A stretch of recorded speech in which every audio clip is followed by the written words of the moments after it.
Go on, come on, stick it out. My mate Rob can't be here because he's in a place called Joondalup. I'm not sure how that happened. I don't even know how the Australians name places. How the hell does that work? Joondalup. Let's just call the place Schmar. And I move people there and tell them it's a town. I don't quite get it myself, but he's there and he can't get here, bless him, he's skin. Obviously, because it's like, you know, he can't get that. Well, he could do, but it would be a lot of rubbish. So we've got a speech from him, which I think my brother's going to read out for me, I think, which apparently will embarrass me, like, to some extent, but hopefully not too much. So nice to hear it. So sorry to put you on the spot, bro. I'm sure you can. Allegedly, this is from Robert Dodson, but it's not written in crayons and there are no pictures. I'd like to say, keep an open mind. This could have been written by somebody else. I'll just read it word for word, apart from one word, because there are children here. I'll insert the euphemism there that makes sense to most adults, but I've only had less than about 3 pints. Right. Where do I start? As best man of my sworn duty to try and make Melon as big a fool as humanly possible, and I'd like to thank him in advance for making this part of my job relatively easily, and thank him for giving me another opportunity to practice my public speaking, of which I'm such a huge fan. Thank you. I can feel his spirit possessing me. Before we start analysing Mel's past, I'd just like to say to Heidi, you look like 1 in a million, and Mel, you look like you've been won in an Amish raffle.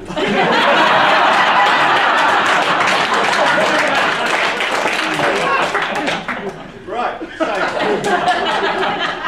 Aidan James Melanie, which is now started pronouncing as Maloney, which I feel is just to stop being beaten up at school for having a girl's name. Also known as Melon Bedoing. I think that was a cute name that only Oddbods ever used. Big Mel, Noddy Holder, DJ Bon, which stands for Bedford's only ninja apparently, although there's a couple of guys out the back in black slippers and bandanas that question this. And last but not least, Jacques Le. You said it. The last name of Jacques started when we were all at my Rutherford school, where the majority of us met for the first time. From early on, Mel started telling a few fibs and exaggerated the treaty tag. He told us that he was Irish, then French, that his granddad had been in the SAS, and that at family get-togethers they had elephants wandering around in their gardens.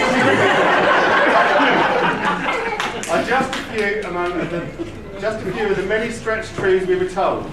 Many years later, it came out that Mel's granddad was indeed a member of the SAS, and whilst looking at photos on Mel's sister Nicky's Facebook page, I discovered a photo of a family get-together with everyone posing with an elephant.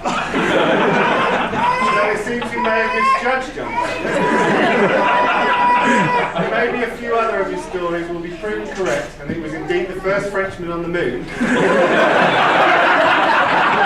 Although it did actually invent the colour purple.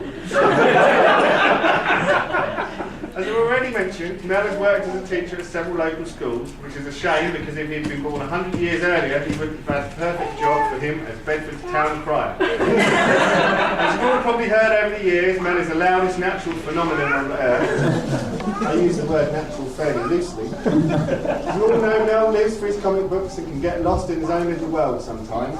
Well, if Mel's superpower was his loudness, then his downfall would be just how fragile he is. He must have broken the majority of his bones in a number of ways, falling off push bikes, falling onto push bikes, football injuries, and even on one of his first dates with Heidi, which was to meet the kids, the simple act of stepping onto grass.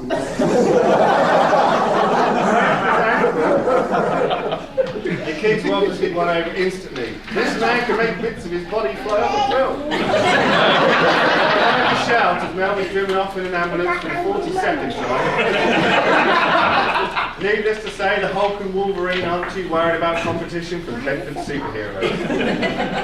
Mel met Heidi after asking for her details from a friend of ours, Jill, who's moved up north many years ago, and we all kept in touch via Facebook. I say keep in touch. Mel had obviously been scanning through Jill's friends list and decided I'll have her please.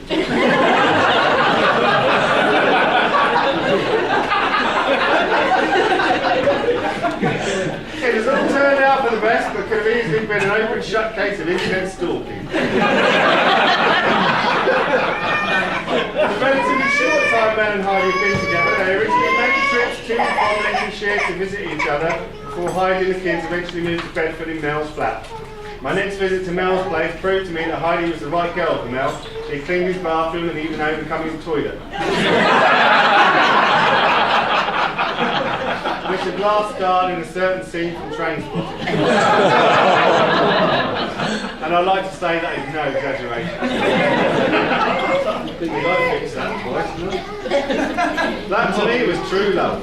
On a sad note, I'd like to remember to you all Bane's dad Robin, who passed away a few years ago now and is sorely missed by all who knew him. None more so than Abel, Duncan, Nicky and Bane. I'm sure he would have been very proud today to see his longest son.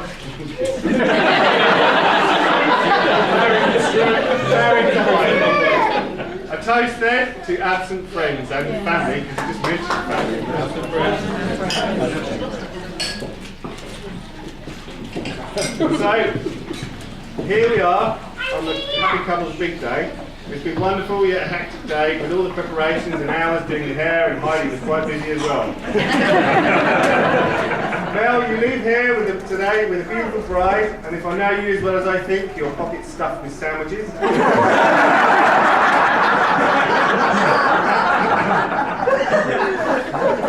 Heidi, you leave here with a lovely new dress and a man held together with Mikado and Dodger Bacon.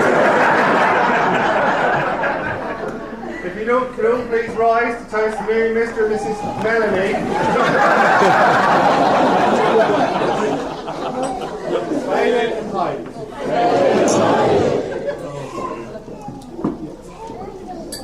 Well,